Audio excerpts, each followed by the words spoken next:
ഇന്നത്തെ ഹെൽത്ത് ടോക്സിൽ നമ്മൾ സംസാരിക്കാൻ പോകുന്നത് ഒരുപാട് പേര് ആവശ്യപ്പെട്ട ഒരു ടോപ്പിക്കിനെ കുറിച്ചാണ്.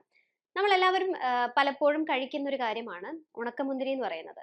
ഈ ഉണക്കമുന്തിരി എന്ന് പറയുന്നത് ശരിക്കും പറഞ്ഞാൽ കുറേ അധികം വൈറ്റമിൻസിന്റെയും മിനറൽസിന്റെയും ഒക്കെ ഒരു വലിയ കലവറയാണ്. നമ്മൾ കാണുമ്പോൾ വളരെ ചെറിയൊരു കാര്യമാണ് ഈ ഉണക്കമുന്തിരി എന്ന് പറയുന്നത്. പക്ഷെ ഇതിനകത്ത് നമ്മുടെ ആരോഗ്യത്തിന് വേണ്ടിയിട്ട് എന്തെല്ലാം കാര്യങ്ങൾ ചെയ്യാം. അതായത് ഇപ്പൊ നമ്മുടെ സ്കിന്നിന്റെ ഹെൽത്ത്, അതുപോലെ നമ്മുടെ കണ്ണിന്റെ, അതുപോലെ പല്ലിന്റെ, എല്ലുകളുടെ ബലം, അതുപോലെ നമ്മുടെ രോഗപ്രതിരോധ ശേഷി, നമ്മുടെ വയറിന്റെ, അതായത് നമ്മുടെ ഇൻഡസ്ട്രിയിലെ ദഹന പ്രക്രിയയുടെയും ഒക്കെ ആരോഗ്യം, വെയിറ്റ് ലോസിന് എങ്ങനെ സഹായിക്കും, അതുപോലെ തന്നെ വെയിറ്റ് ഗെയിനിന് എങ്ങനെ സഹായിക്കും, ഇതിനെക്കുറിച്ചൊക്കെയാണ് ഇന്നത്തെ എപ്പിസോഡിലൂടെ നമ്മൾ മനസ്സിലാക്കാൻ പോകുന്നത്. ഈ ഉണക്കമുന്തിരിയുടെ അത്ഭുത ഗുണങ്ങൾ എന്ന് വേണമെങ്കിൽ നമുക്ക് പറയാം, കാരണം അത്രത്തോളം ഗുണങ്ങളുള്ള ഒരു കാര്യമാണ്. ആദ്യമായിട്ട് പറയാനുള്ള ഉണക്കമുന്തിരി എന്ന് പറയുന്നത് ഏറ്റവും വലിയ ആന്റി ഓക്സിഡൻസിന്റെ ഒരു വലിയ കലവറയാണ്. ആന്റി ഓക്സിഡൻസ് എന്ന് പറയുമ്പോൾ നമുക്കറിയാം, നമ്മുടെ ശരീരത്തിന്റെ ഒരുപാട് ചയാപചയ പ്രവർത്തനങ്ങൾക്ക് ശേഷം നമ്മുടെ ശരീരത്ത് ഒരുപാട് wear and tear ഒക്കെ ഉണ്ടാവും. അതായത് എന്താ പറയുക, കുറച്ച് ഡീജനറേഷൻ പ്രോസസ്സും കുറച്ച് രോഗാവസ്ഥയിലേക്ക് സെല്ലുകൾ പോകുന്ന അവസ്ഥയും ഒക്കെ, അത് പെട്ടെന്ന് നശിച്ചു പോകാനുള്ള ഒരു അവസ്ഥയിലേക്കും അതിനെയൊക്കെ തടഞ്ഞു നിർത്തുന്ന ഒരു കാര്യമാണ് ഈ ആന്റി ഓക്സിഡൻസ് പറയുന്നത്. അതായത് ഫ്രീ റാഡിക്കൽസ്, അങ്ങനെ ഉണ്ടാകുന്ന ഫ്രീ റാഡിക്കൽസിനെയൊക്കെ ഉന്മൂലനം ചെയ്യാൻ വേണ്ടിയിട്ട് ഇത് സഹായിക്കുന്ന ഒരു കാര്യമാണ്. അതിൽ ഏറ്റവും ലോഡഡ് ആയിട്ടുള്ള ഒരു കാര്യമാണ് ഈ ഉണക്കമുന്തിരി എന്ന് പറയുന്നത്. മാത്രമല്ല, നമ്മുടെ രോഗപ്രതിരോധ ശേഷിക്ക് നമുക്ക് ഏറ്റവും ആവശ്യമുള്ള ഒരു കാര്യമാണ് വൈറ്റമിൻ സി എന്ന് പറയുന്നത്. വൈറ്റമിൻ സി രോഗപ്രതിരോധ ശേഷിക്ക് മാത്രമല്ല, മോണരോഗം, അതുപോലെ തന്നെ നമ്മുടെ സ്കിന്നിന്റെ ആരോഗ്യം, കണ്ണുകളുടെ തിളക്കം, നമ്മുടെ മൊത്തത്തിലുള്ള ഒരു ആരോഗ്യത്തെ തന്നെ നല്ല രീതിയിൽ ബാലൻസ് ചെയ്യുന്ന ഒരു കാര്യമാണ് വൈറ്റമിൻ സി എന്ന് പറയുന്നത്. വൈറ്റമിൻ സി ഇതിൽ നിന്ന് നല്ലൊരു റിച്ച് സോഴ്സ് കിട്ടും. എത്രണ്ണം കഴിക്കണം, എപ്പോൾ കഴിക്കണം എന്നുള്ളതിനെ കുറിച്ചൊക്കെ ഞാൻ ഈ എപ്പിസോഡിൽ തന്നെ പറയുന്നുണ്ട്.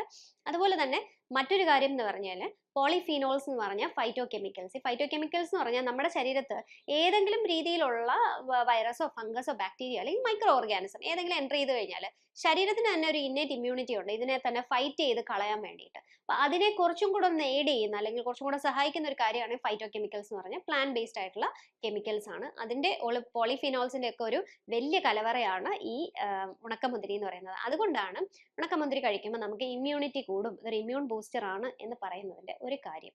അതുപോലെ തന്നെ അനീമിയ, അതായത് അയണിന്റെ ഒരു സോഴ്സും കൂടിയാണ് ഉണക്കമുന്തിരി എന്ന് പറയുന്നത്.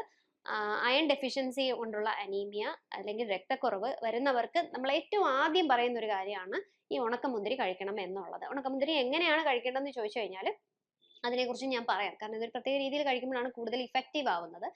പിന്നെ മറ്റൊരു കാര്യം എന്ന് പറഞ്ഞു കഴിഞ്ഞാൽ, ഉണക്കമുന്തിരിയിൽ ഞാൻ നേരത്തെ പറഞ്ഞതുപോലെ ആന്റി ഓക്സിഡൻസ് ഉണ്ട് എന്ന് പറഞ്ഞതുപോലെ തന്നെ ഇത് നമ്മളിപ്പോ ഉണക്കമുന്തിരി കഴിക്കുമ്പോൾ എപ്പോഴും നമ്മൾ വെള്ളത്തിലിട്ട് കുതിർത്താണ് കഴിക്കുന്നത്. അപ്പൊ ഈ വെള്ളത്തിലിട്ട് കുതിർക്കുമ്പോൾ തന്നെ ഒരു 5 മണിക്കൂർ അല്ലെങ്കിൽ 6 മണിക്കൂർ കഴിയുമ്പോൾ ഇതിനകത്തുള്ള എൻസൈംസിന്റെ ആക്ടിവിറ്റി കൂടുകയും അതുപോലെ തന്നെ നമ്മുടെ വയറിന് കുറച്ച് നല്ല ഒരു പ്രോബയോട്ടിക് ഒരു ഇതിലേക്ക് പോവുകയും കുറച്ചും കൂടെ നല്ലൊരു ഹെൽത്ത് ഉണ്ടാവുകയും ചെയ്യുന്ന ഒരു അവസ്ഥയുണ്ട്.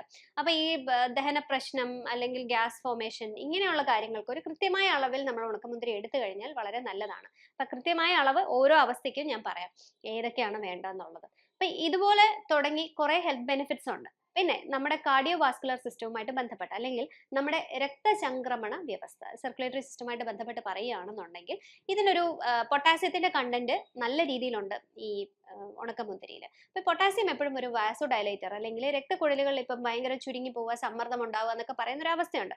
ഇതിനെ കുറച്ചൊന്ന് ഓക്കെ ആക്കാൻ വേണ്ടിയിട്ട് നമ്മളെ സഹായിക്കുന്നുണ്ട്. അപ്പൊ അതുകൊണ്ട് തന്നെ നമ്മുടെ സർക്കുലേഷൻ അല്ലെങ്കിൽ നമ്മുടെ രക്തചംക്രമണം കുറച്ചും കൂടെ നല്ല രീതിയിലാക്കുകയും ക്ലോട്ട് ഫോർമേഷൻ പോലെ, അതായത് നമ്മുടെ രക്തം കട്ട പിടിച്ച് അവിടെ ആയിട്ട് പ്ലാക്സ് ആൻഡ് ക്ലോട്ട്സ് ആയിട്ട് ഇരിക്കുന്ന ഒരവസ്ഥയിൽ നിന്നൊരു മാറ്റം വരികയും ഹൃദയത്തിന്റെ ആരോഗ്യം ഉൾപ്പെടെ നമ്മുടെ മൊത്തത്തിലുള്ള ആരോഗ്യത്തിനെ ഇത് സംരക്ഷിക്കുകയും ചെയ്യുന്നു.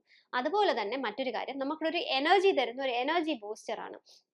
ചില ആൾക്കാർക്ക് ഒരുപാട് ഭക്ഷണം കഴിക്കുന്നത് ഇഷ്ടമല്ലാത്ത ആൾക്കാരുണ്ട്, പക്ഷെ എന്നാൽ നല്ല എനർജി ആവശ്യവുമുണ്ട്. അപ്പൊ ഇങ്ങനെയുള്ളവർക്ക് തീർച്ചയായിട്ടും നമുക്ക് വണ്ണം വെക്കും എന്നുള്ള പേടി കൊണ്ടോ അല്ലെങ്കിൽ അത്തരത്തിലുള്ള കാര്യങ്ങൾ ഒരുപാട് ഫുഡ് എടുക്കാത്തവർക്ക് ഒരു എക്സ്ട്രാ എനർജി കിട്ടുന്ന ഒരു സിങ്കും പൊട്ടാസ്യവും സെലീനിയവും ഒക്കെ അടങ്ങിയിട്ടുള്ള ഒരു കാര്യമാണ് ഈ ഉണക്കമുന്തിരി എന്ന് പറയുന്നത്. ഇനി ഇത് എപ്പോഴാണ് എടുക്കേണ്ടത്, ആരെല്ലാം എടുക്കാം, ഏതെല്ലാം രോഗാവസ്ഥ ഉള്ളവർ ഇത് എടുക്കാൻ പാടില്ല, ഇതിനെക്കുറിച്ച് നമുക്ക് മനസ്സിലാക്കാം. സാധാരണഗതിയിൽ നമുക്കൊരു പ്രത്യേകിച്ച് പറയുന്ന സ്ത്രീകൾ ഗർഭിണിയായിട്ടിരിക്കുമ്പോൾ തന്നെ ഉണക്കമുന്തിരി വെള്ളത്തിലിട്ടിട്ട് ആ വെള്ളം രാവിലെ വെറും വയറ്റിൽ ആ മുന്തിരി നന്നായിട്ട് ഞെവടി അതിനകത്തേക്ക് തന്നെ അതിന്റെ സത്തെല്ലാം എടുത്ത് അത് കുടിക്കാനായിട്ട് പറയും. ഇത് പരമ്പരാഗതമായിട്ട്, അതായത് പണ്ടത്തെ ആൾക്കാർക്ക് ഇതിനകത്ത് അടങ്ങിയിരിക്കുന്ന പൊട്ടാസ്യത്തിനെ കുറിച്ചോ അയണിനെ കുറിച്ചോ ഒന്നും വലിയ ധാരണ ഉണ്ടോ എന്ന് എനിക്ക് അറിഞ്ഞുകൂടാ. പക്ഷെ അന്ന് മുതൽ പറയുന്ന ഒരു കാര്യമാണ്, ഇത്തരത്തിൽ കഴിച്ചു കഴിഞ്ഞാൽ രക്തക്കുറവ്, അതുപോലെ തന്നെ കുഞ്ഞിന് ആരോഗ്യം കൂടാനും ഒക്കെ ഇങ്ങനെ ഒരു നാട്ടുവൈദ്യം എന്നുള്ള രീതിയിൽ പറയാറുണ്ട്. പലരും അത് ചെയ്യുന്നുമുണ്ട്. പക്ഷെ അത് വളരെ നല്ലൊരു കാര്യമാണ്. ഈ ഉണക്കമുന്തിരി നമ്മളൊരു 10 അല്ലെങ്കിൽ 15 അതിന് മുകളിൽ നമുക്ക് വേണ്ട. കറുത്ത മുന്തിരിയാണെങ്കിൽ കുറച്ചും കൂടെ നല്ലത്.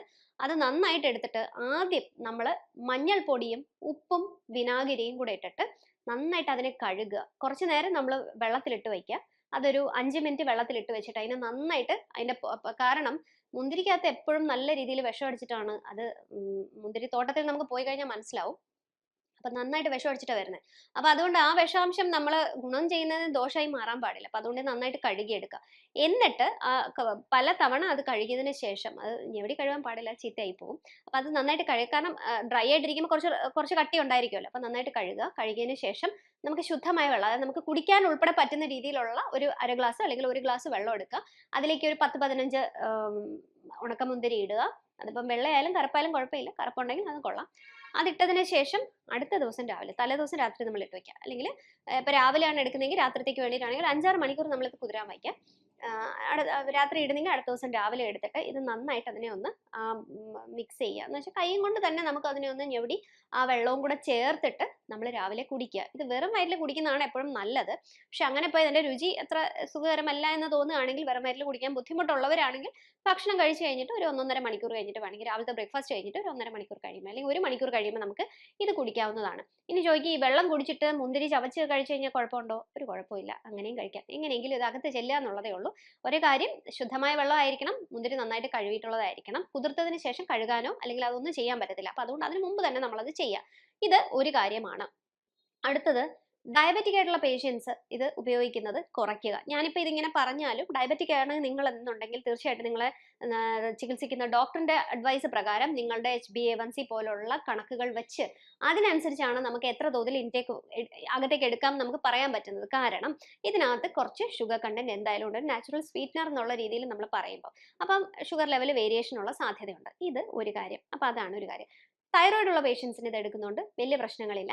അതും ഈ പറഞ്ഞ മാതിരി ഒരു നോർമൽ റേഞ്ചിൽ നമ്മൾ പോവുകയാണെന്നുണ്ടെങ്കിൽ, ചിലർ എത്രയോ വർഷങ്ങളായിട്ട് വലിയ പ്രശ്നങ്ങളൊന്നുമില്ല തൈറോക്സിൻ എടുത്തുകൊണ്ട് മുന്നോട്ട് പോകുന്ന ഒരുപാട് പേരുണ്ട്, അല്ലെങ്കിൽ മറ്റ് ചികിത്സാ രീതി എടുത്ത് പോകുന്നവരുണ്ട്.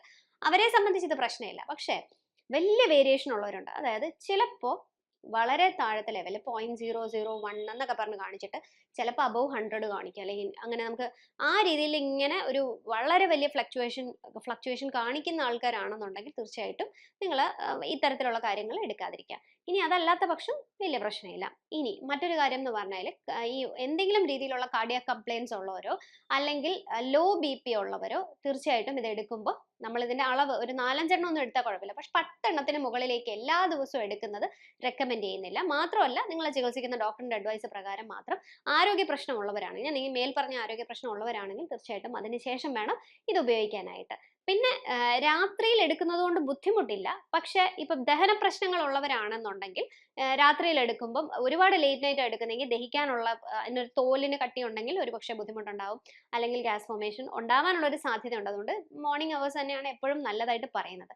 പിന്നെ വെയിറ്റ് ലോസിന് ശ്രമിക്കുന്നവരാണെങ്കിൽ ഇത് രാവിലെ വെറും വയറ്റിലോ അല്ലെങ്കിൽ നമ്മുടെ ബ്രേക്ക്ഫാസ്റ്റ്, ഇപ്പം എന്തെങ്കിലും പഴങ്ങൾ കഴിക്കുന്നതിന്റെ കൂട്ടത്തിലോ അല്ലെങ്കിൽ ഏതെങ്കിലും ഒരു മെയിൻ ഇഡ്ഡലി ആണെങ്കിൽ ഇഡ്ഡലി, അതിന്റെ കൂടെ ഏതെങ്കിലും ആ ഒരു രീതിയിൽ ഉൾപ്പെടുത്താനായിട്ട് നോക്കുക. വെയിറ്റ് ഗെയിൻ ആണ് നിങ്ങൾ ഉദ്ദേശിക്കുന്നതെങ്കിൽ നിങ്ങൾ നിങ്ങളുടെ ഷേക്സ് അടിക്കുമ്പോഴോ, അതായത് സാധാരണ കഴിക്കുന്ന ഭക്ഷണം കഴിച്ചതിന് ശേഷം അതിന്റെ കൂടെ നമ്മൾ ഷേക്സും മറ്റു കാര്യങ്ങളൊക്കെ വെയിറ്റ് ഗെയിനിന് വേണ്ടി ഞാൻ പറഞ്ഞിട്ടുണ്ട്.